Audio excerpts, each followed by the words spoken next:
1945년 제2차 세계대전이 막바지로 치닫던 어느 날 밤, 독일 상공에서 정체불명의 비행물체가 목격됩니다. 연합군 조종사들은 교신기로 다급하게 보고합니다. 원반 형태의 물체가 우리 전투기를 추월했습니다. 속도를 측정할 수 없을 정도로 빠릅니다. 이것이 바로 오늘 우리가 다룰 20세기 최대의 미스터리 중 하나, 나치 독일의 비밀 UFO 프로젝트입니다. 과연 히틀러는 정말로 원반형 비행체를 개발했을까요? 아니면 이 모든 것이 전후 냉전 시대가 만들어낸 거대한 음모론일까요? 여러분, 지금부터 역사의 어두운 그림자 속에 감춰진 나치 UFO의 진실을 파헤쳐 보겠습니다. 믿기 어려운 증언들, 사라진 기밀 문서들, 그리고 지금도 논쟁이 계속되는 이 미스터리의 실체를 함께 확인해 보시죠. 영상이 도움이 되셨다면 좋아요 버튼과 구독 부탁드립니다. 알림 설정까지 해주시면 흥미로운 역사 미스터리를 가장 먼저 만나보실 수 있습니다. 1944년 전쟁의 흐름은 명백히 연합군 쪽으로 기울어졌습니다. 동쪽에서는 소련군이 밀려오고 서쪽에서는 연합군이 노르망디 상륙에 성공했습니다. 독일 제3제국은 더 이상 승리를 장담할 수 없는 절망적 상황에 직면했죠. 바로 이 시점에서 나치 수뇌부는 전쟁의 판도를 뒤집을 수 있는 기적의 무기, 이른바 분더와페에 집착하기 시작합니다. 히틀러는 기존의 전투 방식으로는 이길 수 없다는 것을 알았고 완전히 새로운 차원의 무기 개발에 천문학적인 자원을 쏟아붓습니다. 실제로 나치 독일의 과학기술력은 당시 세계 최고 수준이었습니다. 세계 최초의 실전 배치 제트 전투기인 메서슈미트 Mi-262는 연합군 전투기들을 압도하는 속도를 자랑했고 V-1 순항미사일과 V-2 탄도미사일은 런던을 공포에 떨게 만들었습니다. 특히 V-2 로켓은 인류 역사상 최초로 우주공간에 도달한 인공물체로 현대 우주개발의 시초가 되었죠. 이러한 실제 성과들이 있었기에 나치가 더욱 혁명적인 비밀병기를 개발했을 가능성은 단순한 공상으로만 치부할 수 없었습니다. 독일 곳곳에는 극비 연구시설들이 산재해 있었고 수많은 과학자와 엔지니어들이 최고 기밀 프로젝트에 동원되었습니다. 그 중에서도 가장 신비롭고 논란이 되는 것이 바로 원반형 비행체, 이른바 라이히스플루그샤이베, 즉 제국의 비행 원반 프로젝트였습니다. 일반적인 프로펠러나 제트 엔진과는 완전히 다른 추진 방식을 사용한다는 상상조차 하기 힘든 비행체 말입니다. 전후 몇몇 증언자들은 독일 군사기지 인근에서 기묘한 원반형 물체가 하늘을 날아다니는 것을 목격했다고 주장했습니다. 심지어 일부 조종사들은 이 물체가 수직으로 이륙하고 믿을 수 없는 속도로 가속하며 공중에서 정지할 수 있었다고 증언했습니다. 당시 기술로는 불가능한 기동성이었죠. 이처럼 나치의 과학기술에 대한 신화와 실제 성과 그리고 전쟁 막바지의 절박함이 결합되면서 UFO 개발설은 점점 더 구체화되기 시작했습니다. 그렇다면 구체적으로 어떤 비행체들이 거론될까요? 나치 UFO 전설에서 가장 자주 등장하는 세 가지 프로젝트를 살펴보겠습니다. 첫 번째는 하우네부입니다. 독일어로 하우스 타입 2를 의미하는 이 비행체는 여러 버전이 존재했다고 전해집니다. 하우네부 1형은 직경 약 25m의 원반 형태로 불일 엔진이라는 신비한 추진장치를 탑재했다고 합니다. 하우네부 2형은 더 크고 강력해져서 소규모 승무원을 태울 수 있었으며 심지어 무장까지 갖췄다는 주장도 있습니다. 가장 놀라운 것은 하우네부 3형인데 이것은 직경 70m가 넘는 거대한 비행체로 장거리 비행이 가능했으며 일부 극단적인 주장에서는 나치 잔당들이 이 비행체를 타고 남극으로 도주했다는 이야기까지 나옵니다. 물론 이는 검증되지 않은 음모론의 영역이지만 이야기 자체만으로도 사람들의 상상력을 자극하기에 충분했습니다. 두 번째는 불일 프로젝트입니다. 이것은 하우네부보다 작은 정찰용 비행체로 알려져 있습니다. 불일 은마리아 오르식이라는 여성 영매가 외계로부터 받았다는 설계도를 바탕으로 제작되었다는 황당한 주장도 있습니다. 신비주의와 오컬트에 심취했던 나치 고위층의 성향을 고려하면 이런 이야기가 나온 배경은 이해할 만합니다만 역시 증거는 전혀 없습니다. 세 번째는 V-7 프로젝트입니다. V-1, V-2 로켓의 후속작으로 추정되는 이 비행체는 수직 이착륙이 가능한 원반형 전투기였다고 합니다. 일부 자료에서는 이탈리아의 항공 엔지니어 주세페 벨루초가 설계에 관여했다고 주장하지만 역시 명확한 증거는 발견되지 않았습니다. 이들 비행체의 추진 원리로 가장 자주 거론되는 것은 반중력 장치입니다. 중력을 무효화하거나 조작할 수 있는 기술이라는 것인데 현대 물리학으로도 아직 실현되지 않은 개념입니다. 다른 주장으로는 전기자기 추진, 수은 와류 엔진 또는 특수한 회전 디스크를 이용한 추진 방식 등이 언급됩니다.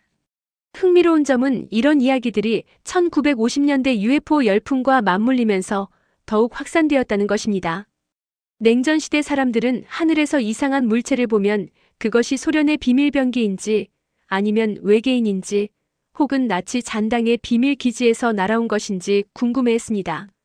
이런 시대적 분위기가 나치 UFO 전설을 더욱 풍성하게 만들었죠. 그렇다면 정말 중요한 질문을 해봐야 합니다. 이 모든 이야기를 뒷받침하는 증거는 과연 존재할까요? 결론부터 말하자면 나치 UFO의 실제를 입증하는 확실한 물증은 지금까지 발견되지 않았습니다. 실제 비행체의 잔해도 공식적인 설계도도 신뢰할 만한 사진도 없습니다. 존재하는 것은 대부분 전후에 만들어진 사파나 재현 이미지, 그리고 검증되지 않은 증언들 뿐입니다. 1945년 나치 독일이 항복한 후 연합군은 독일 전역을 샅샅이 뒤졌습니다. 특히 미국의 페이퍼클립 작전과 소련의 유사한 프로그램을 통해 독일의 과학자들과 기술 문서들을 대거 확보했습니다. V-2 로켓의 아버지 베르너 폰 브라운을 비롯한 수많은 과학자들이 미국으로 건너갔고 방대한 양의 군사 기밀 문서가 압수되었습니다. 이 과정에서 제트 엔진, 로켓, 잠수함, 미사일 유도 시스템 등 수많은 혁신적 기술들이 발견되었습니다. 하지만 원반형 비행체나 반중력 장치에 관한 공식 문서는 나오지 않았습니다. 만약 정말로 그런 혁명적인 기술이 존재했다면 냉전시대 우주개발 경쟁에서 미국이나 소련이 이를 활용하지 않았을 리 없습니다. 그렇다면 왜 이런 이야기들이 계속 나올까요? 여기에는 몇 가지 심리적, 사회적 요인이 작용합니다. 첫째, 전쟁의 혼란 속에서 실제로 일부 문서나 프로토타입이 파괴되거나 은닉되었을 가능성은 있습니다. 나치 고위층은 패전이 임박하자 증거 인멸을 시도했고 일부 기밀 프로젝트는 영원히 베일에 쌓였을 수 있습니다. 이런 정보의 공백이 사람들의 상상력을 자극한 것이죠. 둘째, 냉전 시대의 비밀주의가 음모론을 키웠습니다. 미국과 소련 모두 확보한 나치 기술을 극비로 분류했고 이는 무언가 숨기고 있다는 의혹을 낳았습니다. 실제로 로즈웰 UFO 사건 같은 경우도 기밀 군사 프로젝트가 UFO로 오해받은 사례입니다. 셋째, 1950년대부터 시작된 UFO 붐이 나치 UFO 전설과 결합했습니다. 사람들은 하늘에서 보이는 설명하기 어려운 현상들을 나치의 비밀 기술이나 외계인과 연결짓기 시작했습니다. 물론 나치가 기이한 형태의 실험용 항공기를 테스트했을 가능성은 충분합니다. 전쟁 말기 독일은 온갖 비정통적인 디자인을 시도했고 그중 일부는 원반이나 삼각형 같은 특이한 형태였을 수 있습니다. 하지만 이것이 곧 실용적인 UFO급 비행체로 이어졌다는 증거는 없습니다. 나치 UFO 전설에서 빼놓을 수 없는 부분이 바로 전후 과학자들의 이동입니다. 이것은 실제 역사적 사실이며 음모론이 자라날 수 있는 비옥한 토양이 되었습니다. 1945년 전쟁이 끝나자마자 미국과 소련은 독일의 과학자와 기술자들을 확보하기 위한 치열한 경쟁에 돌입했습니다. 미국의 페이퍼클립 작전은 1,600명이 넘는 독일 과학자들을 미국으로 데려왔습니다. 이들 중에는 나치 전범으로 분류될 수 있는 인물들도 포함되어 있었지만 미국 정부는 그들의 과거를 묻지 않고 새로운 신분을 부여했습니다. 가장 유명한 인물이 바로 베르너 폰 브라운입니다. V-2 로켓 개발을 주도했던 그는 전쟁 중 강제 노동을 활용한 혐의가 있었지만 미국으로 건너가 NASA의 핵심 인물이 되어 아폴로 계획을 성공으로 이끌었습니다. 그의 팀이 없었다면 인류의 달 착륙은 훨씬 늦어졌을 것입니다. 소련 역시 마찬가지였습니다. 동독 지역을 장악한 소련은 자체적으로 수천 명의 독일 기술자들을 소련으로 데려갔고 이들은 소련의 우주 프로그램과 미사일 개발에 핵심적인 역할을 했습니다. 이런 대규모 과학자 이동은 몇 가지 중요한 결과를 낳았습니다.